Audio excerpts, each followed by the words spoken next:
Hello everyone.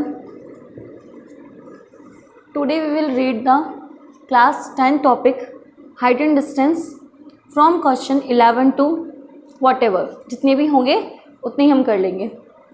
So question number 11 is that a tower is vertically placed on a horizontal plane. Question number 11 is that a tower is placed vertically on a horizontal plane. कोई ये horizontal plane दे रखा है आपको और इसके ऊपर क्या है, टॉप का टावर वर्टिकली इस तरीके से खड़ा हुआ है इस हॉरिजॉन्टल प्लेन पर. Okay. If angle of elevation of sun is 30 degree and length of the shade of the tower is 45. If angle of elevation of the sun is 30 degree, यहाँ से कोई इंसान खड़ा हुआ है, सन को देख रहा है, तो एंगल ऑफ एलिवेशन क्या हो गया, ये क्या हो गया आपका टावर. ठीक है.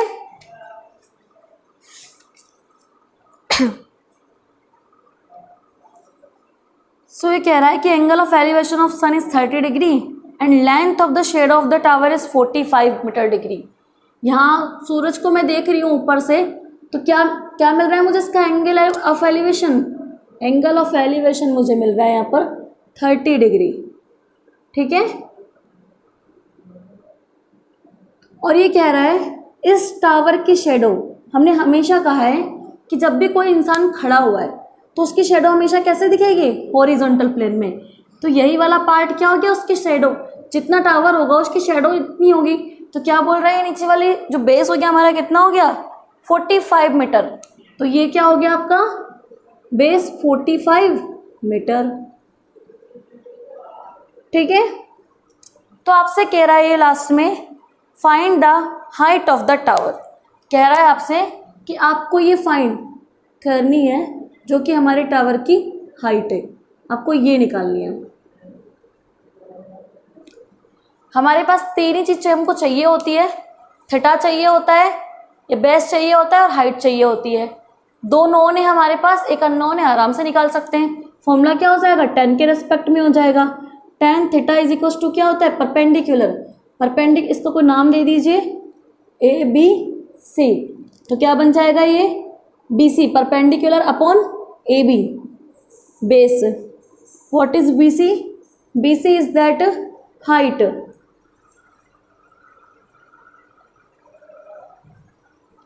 BC is that height, or you can say h. what is AB? 45 metre.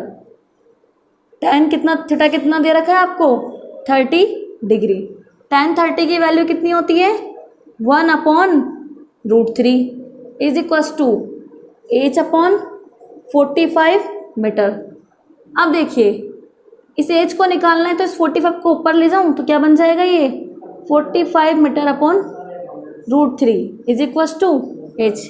तो हम काट ले अब इसको, ये तो हमारी यूनिट है तो यहाँ साइड में आए यूनिट मीटर लिख दीजिए. ठीक है. h कितनी आ गई आपकी, हाइट इज इक्वल्स टू आ गई √3 45. अब आप चाहो तो क्या करें हम इसको एग्जैक्ट बनाने के लिए, 45 तो as it is upon √3. Proper form बनाने के लिए क्या करें, √3 से ऊपर नीचे और मल्टीप्लाई कर दे.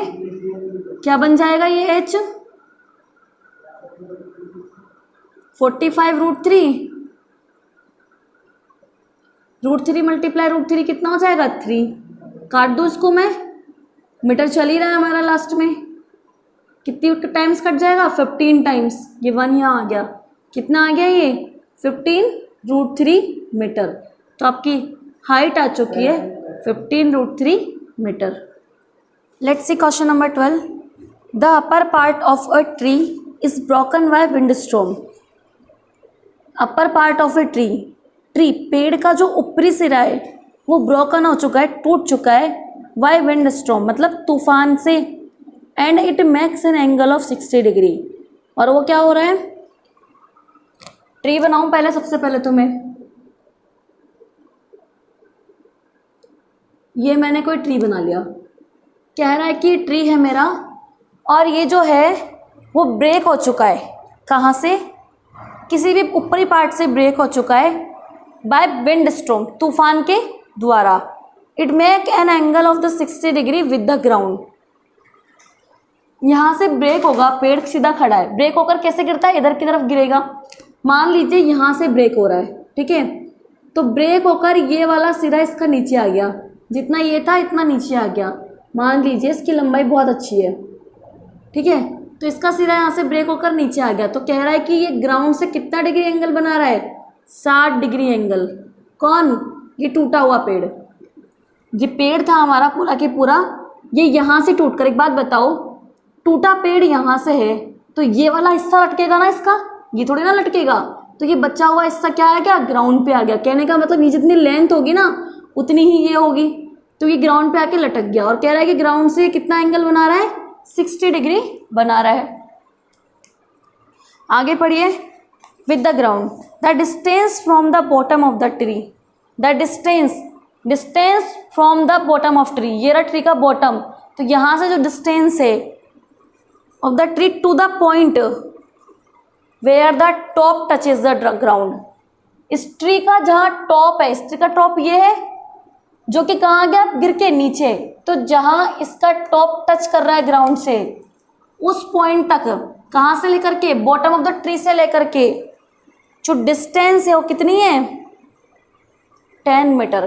कह रहा है from the bottom of the tree and जो टॉप है हमारे ट्री का उसकी जो डिस्टेंस है। अब आप क्या यहाँ से क्या करेंगे, ये ट्री के बॉटम से, ये बोलेंगे डिस्टेंस नहीं, ट्री के बॉटम से लेकर के और जो ट्री का टॉप है वहाँ तक की डिस्टेंस कितनी है इसकी, 10 मीटर।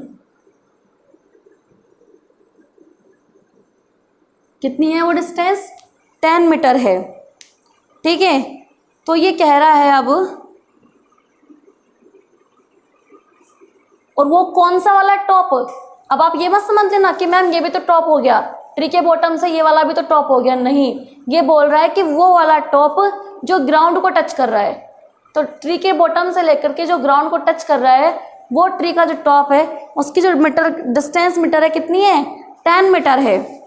तो अभी कह रहा है find the original height of the tree, कि आपको क्या निकालनी है, इसकी ओरिजिनल हाइट निकालनी है, मतलब ये पूरी की पूरी आपको हाइट निकालनी है। तो अब मैं इस पूरी टोटल को क्या मान लूँ, इस ट्री की हाइट मान लूँ।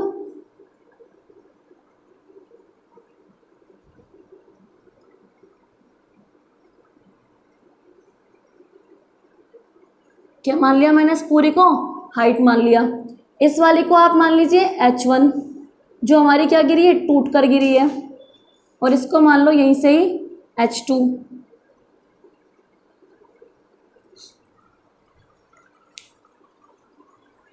ठीक है, तो अब इस क्वेश्चन को हम कैसे करेंगे। अब देखो 3 चीज चाहिए होती है, एंगल थीटा, बेस चाहिए होता है, और हमारे पास हाइट। 2 चीज़ें गिवन है, तीसरी निकल जाएगी, इस मामले से हमारे H2 निकल जाएगी। आप लिख दीजिए यहाँ से, इसको ट्राइंगल मान लो, ट्राइंगल AB और ट्राइंगल C।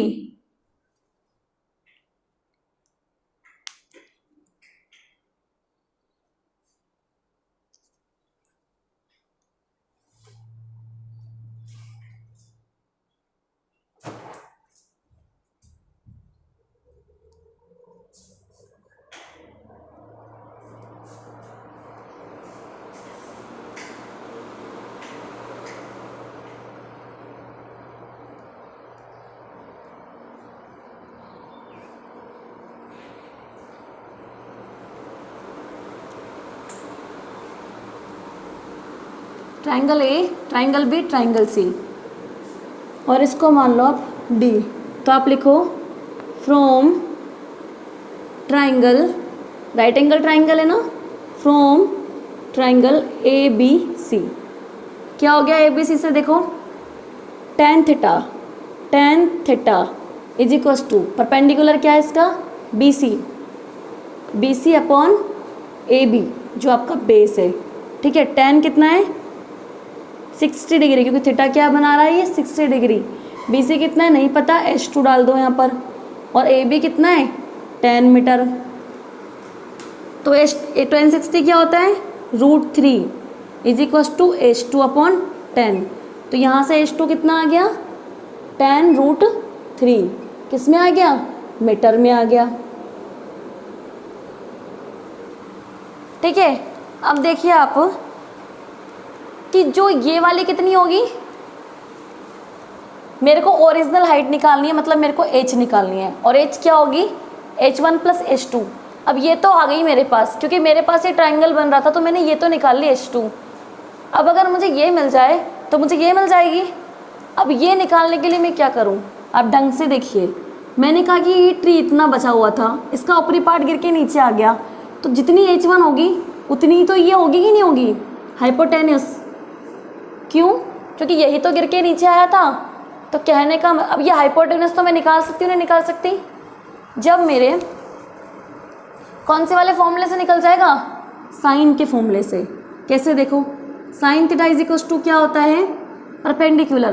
परपेंडिकुलर कितना है आपका, BC अपॉन हाइपोटेन्यूस कितना है, AC।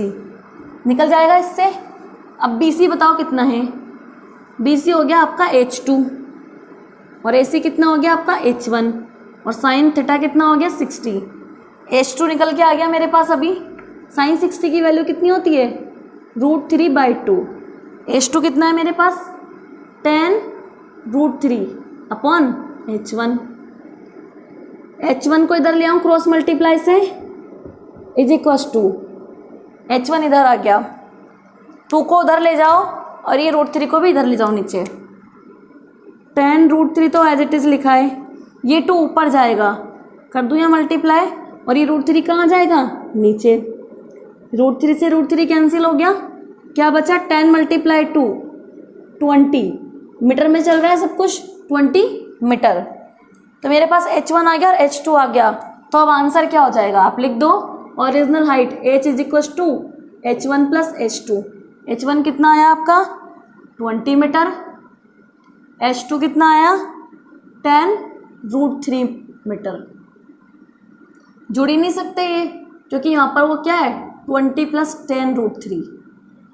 यहाँ से आप कॉमन ले सकते हो, क्या कॉमन ले सकते हो, 10 कॉमन ले सकते हो, 10 × 2 = 20 + 2 ये √3। तो आपका हो गया ये वाला आंसर। ठीक है, तो इस तरीके से आप H लिख सकते हो और लास्ट में आंसर को लिख कर क्या कर दो, बॉक्स में इसको पैक कर दो। बस आपको यही सोचना है। ये तो हमने इसका, अगर आपने डायग्राम अच्छे से बना लिया, बिल्कुल क्या बोल रहा था कि एक ट्री खड़ा हुआ है, बीच से ये ब्रोक होकर ये टूटकर जमीन पे आ गिरा। ठीक है, तो जैसे मान लीजिए ये यहाँ से टूटा है, तो इतना, जैसे यहाँ से टूटा है ये, तो इतना पार्ट तो जमीन पे आके गिरेगा। तो ये इतना था जो जमीन पे आके गिर गया। कहने का मतलब जितनी लेंथ ये होगी उतनी लेंथ ये होगी। तो ये हो गया हमारा AC। और कह रहा है कि ये जो गिरा है ये वाला पार्ट ग्राउंड से बना रहा है 60 degree elevation, angle of elevation है, तो ये हो गया हमारा। फिर कह रहा है कि बॉटम ऑफ द ट्री के बॉटम से लेकर के और जो पॉइंट पेड़ का टॉप जो ग्राउंड को टच कर रहा है उसकी दूरी कितनी है 10 मीटर। तो बताओ ओरिजिनल हाइट क्या होगी पेड़ की। ये मैंने फिगर बना लिया। इस वाले राइट एंगल ट्राइंगल से मुझे पता है, इस फॉर्मूले से मैंने H2 निकल जाएगा, क्योंकि मेरे को एंगल दे रखा है और बेस दे रखा है, तो मेरे को पता है ये H2 निकल गया। पर मुझे चाहिए ओरिजिनल हाइट। अगर मेरी ये निकल जाए तो ये इसके बराबर होगी H1 के, तो मेरी ओरिजिनल हाइट निकल जाएगी।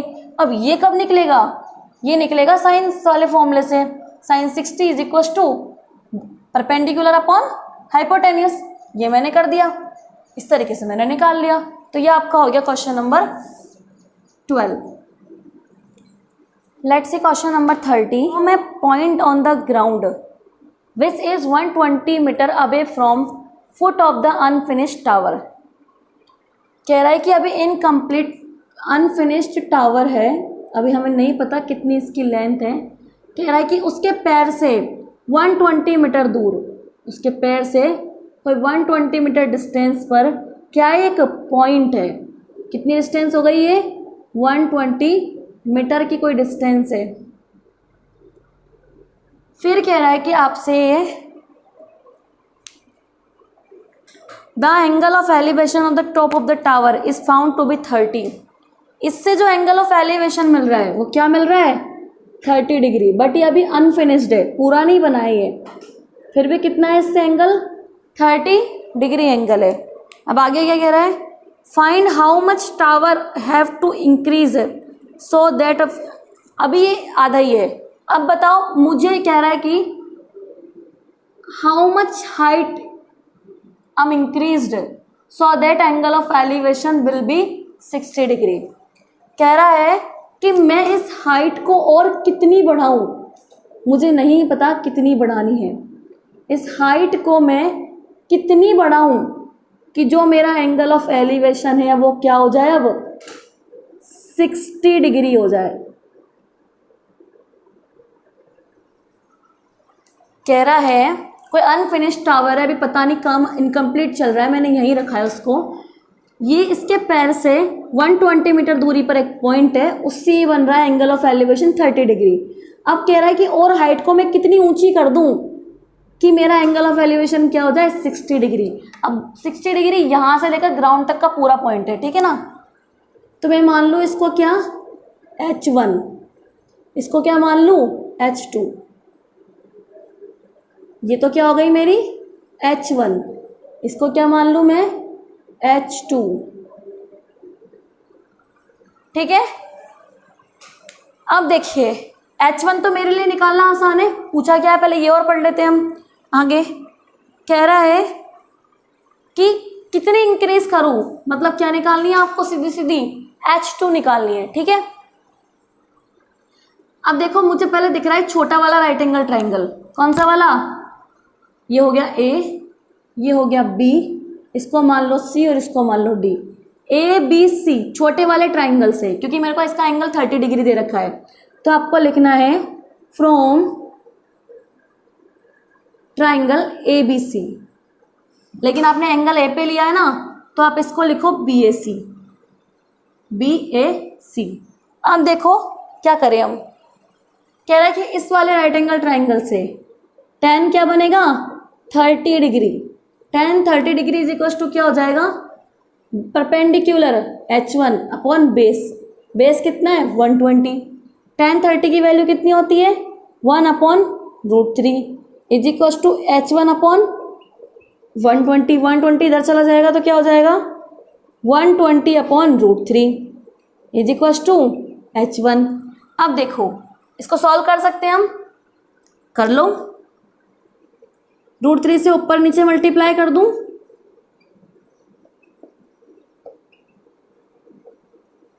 क्या बन जाएगा ये 120√3, नीचे √3 क्या बन जाएगा 3 इज इक्वल टू क्या आ गया H1। कट जाएगा कितना टाइम, 40 टाइम्स टाइम कट जाएगा, तो कितना बचेगा H1 is equal to 40√3। Answer किस में आएगा, मीटर में। मतलब मेरे पास H1 आ गया है, लेकिन मुझे निकालना क्या है H2, क्योंकि इसने बोला है कि मैं कितनी हाइट और बढ़ाऊं। अब आप देखिए, अब मेरे पास दूसरा एंगल है 60 डिग्री, अब इससे निकाल सकती हूँ, लेकिन ये कौन कौन से ट्राइंगल से है 60 डिग्री, BAD से। तो अब लो फ्रॉम राइट एंगल ट्राइंगल क्या हो गया आपका BAB या BAD कर लो, कुछ भी कर लो, ठीक है। अब इस वाले ट्राइंगल से देखो क्या होगा, अब क्या आएगा tan 60 आएगा, क्योंकि मैंने बड़ा वाला एंगल लिया है, तो tan 60 degree, perpendicular BD, base AB। अब बताओ BD क्या है, total height H1 plus H2, लिख दो यहाँ पर H1 प्लस H2। AB क्या है 120, ठीक है, और tan 60 की वैल्यू कितनी होती है √3। अब मैं इसको यहाँ लिख रही हूँ, क्या बन गया ये √3 इज इक्वल टू, या इसको मल्टीप्लाई कर दो 120 को इधर, √3 multiply 120 is equal to H1 plus H2। H1 क्या निकल के रहा है 40√3, इसको मैं लिख सकती हूँ यहाँ पर 120√3 इज इक्वल टू H1 क्या आ गया 40√3 प्लस H2 फाइंड आउट करना है। इस 40√3 को इधर ले जाऊं, 120√3 प्लस का इधर जाके किसका हो जाएगा माइनस का, 40√3 इज इक्वल टू H2। 120 में से 40 गए तो कितना बचता है 80√3 इज इक्वल टू H2। तो ढंग से लिख दो इसको, H2 इज इक्व टू 80√3, किस में आएगा आंसर आपका, मीटर में आएगा। तो ये आपका आंसर आ गया है। क्या आ गया ये H2, 80√3। पूछा क्या आपसे, H2, तो आपका H2 निकल के आ गया यहाँ पर 80√3। अब आप चाहें तो इसको किस में चेंज कर सकते हैं, बिल्कुल तरीके से आप इसको लिख सकते हैं, 80 को √3 से मल्टीप्लाई कर दो। √3 की वैल्यू क्या होती है आपकी 1.732, बहुत सारी होती है लेकिन हम यहीं तक लिखते हैं। इस √3 को जब आप 80 से मल्टीप्लाई करेंगे यहाँ पर नीचे, तो आपका H2 निकल के आ जाएगा। 1.732 मल्टीप्लाई 80 करेंगे तो आपका आंसर निकल के जाएगा। ये वाली कैलकुलेशन आप खुद कर लीजिएगा, ठीक है। अब उसके बाद में नेक्स्ट क्वेश्चन है आपका 14। The angle of elevation of A tower, angle of elevation of the top of A tower, कह रहा है कोई एक टॉप टावर है, टावर खड़ा ही होता है, इसके टॉप से जो एंगल ऑफ एलिवेशन है, पता नहीं कितना बोल रहा है, कह रहा है इस टावर के टॉप से जो एंगल ऑफ एलिवेशन है from a point situated, from a point, इस पॉइंट से सिचुएटेड जो कि स्थित है 800 metre far from the foot of the tower, इस वाले पॉइंट से जो कि स्थित है इसके फुट से 100 मीटर दूर, मतलब ये वाली लेंथ कितनी हो गई 100 मीटर हो गई। और ये बोल रहा है कि एंगल ऑफ एलिवेशन कितना है 30 डिग्री। तो कह रहा है find of the height of tower. कितना इजी है, यूँ कह रहा है कि ये क्वेश्चन एक बार और पढ़ लेते हैं हम, कि किसी टावर के टॉप से किसी पॉइंट से जो एंगल बन रहा है वो बन रहा है 30 डिग्री, और ये पॉइंट कहाँ पर है 100 मीटर दूर है, किससे, टावर के फुट से। तो टावर का फुट ये हो गया, पैर तो जमीन पे होता है नीचे, तो टावर के फुट से 100 मीटर दूर है कौन, ये वाला पॉइंट जहाँ से हम एलिवेशन बना रहे हैं। तो हाइट निकाल दो, ये तो बहुत ईजी है। क्वेश्चन नंबर 14 का डायग्राम मैंने बता ही दिया। अब तो आपको क्या कर लेना है इसका, बस आपको 10-30 फॉर्मूला लगाना है। 10-30 इज इक्वल टू, ये हाइट कितनी है h, बेस कितना है 100, बस 10-30 होता है 1/√3, तो आ जाएगा ये 100/√3। और आप चाहो तो इसको सॉल्व भी कर सकते हो। तो ये तो आपका हो गया बहुत ही easy. The angle of elevation of the top of a pillar, जो एंगल ऑफ एलिवेशन है कहाँ से, टॉप का, किसी पिलर से। एंगल ऑफ एलिवेशन, पिलर कैसा होगा, सीधा खड़ा हुआ, और इससे जो कोई ग्राउंड के किसी पॉइंट से जो एंगल ऑफ एलिवेशन है वो क्या है 15 डिग्री। आपसे कह रहा है the angle of elevation of the top of a pillar from a point, किसी पॉइंट से, is 15 degree on walking 100 metre towards the tower. अब वो आदमी यहाँ से खड़ा है, यहाँ से वो टावर के टॉप को देख रहा है, तो एंगल ऑफ एलिवेशन कितना बना ग्राउंड से 15 डिग्री। लेकिन कहा कि 100 मीटर चलने के बाद में, अब वो चला यहाँ से 100 मीटर किसकी तरफ, टावर की तरफ, टूवर्ड टावर। कह रहा है कि टावर की तरफ 100 मीटर चलने के बाद में क्या हुआ, देखो the angle of elevation is found to be 30 degree. उसने देखा कि जो एंगल ऑफ एलिवेशन है वो क्या हो गया 30 डिग्री हो गया। 15 का क्या हो गया, ये 30 डिग्री हो गया। कब हुआ, आफ्टर 100 मीटर चलने के बाद में। तो मैं मान लूँ ये पूरी क्या है मेरी x, तो ये कितनी हो जाएगी x माइनस 100 हो जाएगी। तो कह रहा है आपसे बताओ टावर की हाइट क्या होगी। ये आपसे कह रहा है बताओ टावर की हाइट क्या होगी। इसको मैं मान लेती हूँ a, इस पॉइंट को b और इस पॉइंट को c। ये हो गए मेरे ABC, और ये बोल रहा है कि टावर की हाइट बताओ। तो अब मैं क्या करूं, ध्यान से देखो, जो मेरा 15 डिग्री होगा डबल हुआ है ना जस्ट, तो ये भी क्या होगा मेरा 15 डिग्री होगा। या फिर आप ऐसे भी नहीं कर सकते तो आप ऐसे भी चेक कर सकते हो, जब ये 30 डिग्री है तो ये कितना हो जाएगा, टोटल तो 180 होता है, 180 में 30 गए तो कितना हो गया ये 150 डिग्री। ठीक है, अब ध्यान से देखो ये भी क्या बन रहा है, एक ट्राइंगल, ठीक है। जब ये एक ट्राइंगल बन रहा है, ये 15 डिग्री, ये 15 डिग्री, 150 में 50 जोड़ो कितना हो गया, 165। अब 180 बनाने के लिए यहाँ पर मुझे और कितना लेना पड़ेगा, 15 डिग्री। तो मतलब मुझे पता चल चुका है वैसे भी कि ये एंगल 15 डिग्री का है, ये एंगल भी 15 डिग्री का, और ये 150 डिग्री का है। इससे मैंने क्या निकाला कि क्या बन रहा है मेरा, आइसोस्केल ट्राइंगल बन रहा है। आइसोस्केल ट्राइंगल में क्या होता है, जो दो साइडें होती है वो बिल्कुल क्या होती है, सेम होती है। तो ध्यान से देखो, जितनी ये होगी उतनी मेरी क्या होगी, ये AC होगी, जो सॉरी मेरी, इसको मान लो आप कोई नाम दे दो, कुछ D मान लो, क्या होगी मेरी, CD होगी। जो भी मेरी ये होगी वही मेरी क्या होगी, CD। तो ध्यान से देखो, अब मैं क्या करने वाली हूँ यहाँ पर कि मुझे निकालनी है हाइट। तो हाइट के लिए मैं क्या करूँ, यहाँ से ट्राइंगल ले लूँ CBD, ठीक है, क्योंकि मेरा ये राइट एंगल ट्राइंगल बन रहा है। या तो मुझे पूरा लेना पड़ेगा, पूरा लूंगी तो क्या बनेगा, 10 15 = H/X बनेगा। तो ना तो हमें H पता है ना X पता है। जो मेरी AD होगी वो किसके बराबर होगी, CD के, चूंकि ट्राइंगल CAD इज आइसोस्केल।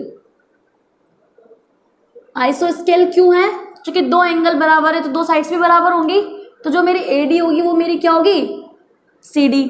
अब CD निकल कर क्या आ गई मेरी, 100 मीटर। जब मेरे पास CD है तो मैं H निकाल लूँ। अब लगाओ आप ट्राइंगल, कौन सा, CDB से, ट्राइंगल CDB क्या हो जाएगा आपका। अब मेरे पास हाइपोटेन्यूस है और वो है परपेंडिकुलर, कौन सा फॉर्मूला लगेगा, sin 30। sin 30 = क्या होता है, परपेंडिकुलर, मतलब BC अपॉन हाइपोटेन्यूस। हाइपोटेन्यूस कितना है मेरा, CD। BC बताओ क्या है, H। CD कितना है, 100। sin 30 कितना होता है, 1/2। क्रॉस मल्टीप्लाई कर लो, इधर से क्रॉस मल्टीप्लाई करूंगी तो क्या आ जाएगा, H अपनी जगह पर है, 100 उधर चला जाएगा। तो 100/2 = H। H कितना आ गया आपका, 50। किस में चल रहा है सब कुछ, मीटर में। तो आंसर आ गया मीटर में। पूरी X की प्रॉब्लम ही खत्म हो गई। ये बहुत ही शॉर्टेस्ट तरीका है। वैसे तो आपको 10 15 की वैल्यू दे रखी है 2 - √3, लेकिन अगर आप 2 - √3 में फंसेंगे तो ये बहुत ही कॉम्प्लिकेट हो जाएगा। अगर आप X लेंगे तो पहले क्या करना पड़ेगा आपको, ABC से 10 15 = निकालना पड़ेगा H/X। फिर आपको इससे निकालना पड़ेगा 10 30 = H/X - 100। तो X और H में दो अननोन, तो आप में बहुत पजलनेस हो जाएगी। तो इससे बेटर क्या किया हमने, इस X को ही रिमूव कर दिया, हमने साइन वाला ही एंगल ले लिया, ताकि मेरे को ये हाइपोटेन्यूस और इसमें रिलेशन मिल जाए। तो मेरा क्वेश्चन क्या हो जाए, सीधा। जितना हो सके इसे सिंप्लीफाई करने की कोशिश करो और सिंपल तरीके से करने की कोशिश करो। X में लोगे तो ये कॉम्प्लिकेट होगा। कभी कभार कुछ क्वेश्चन बिना 10 लिए ही सॉल्व भी हो जाते हैं इजीली, ठीक है।